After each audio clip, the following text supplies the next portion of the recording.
and then I just boot it and kick it up onto that strip. Dave, come in here, watch your ripple go away. And it's gone. Come here. Oh my gosh! Look at that!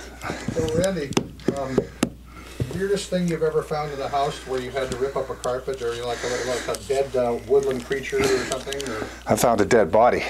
What? Hold on, down hold on. at Bonnie Lake.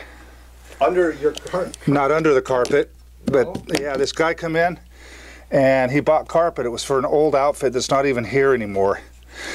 And he bought carpet for a bedroom, and he left the key. And when he said, when the carpet comes in, just go out and install it. So I walked up and I walked down the hallway, and on the first bedroom on the right, I peeked around, and there was this guy laying there like this, and I saw his feet, and I'm like, oh my God. And I didn't even have a pager back then. That's how long ago it was. So I went next door and I knocked on the door. I said, yeah, man, I need to call 911 because I just found a body next door.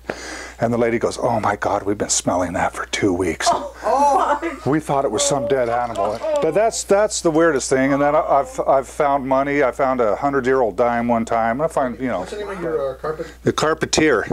I'm out of cards, but it's the Carpetier, and then my logo is I'll floor you. Ah,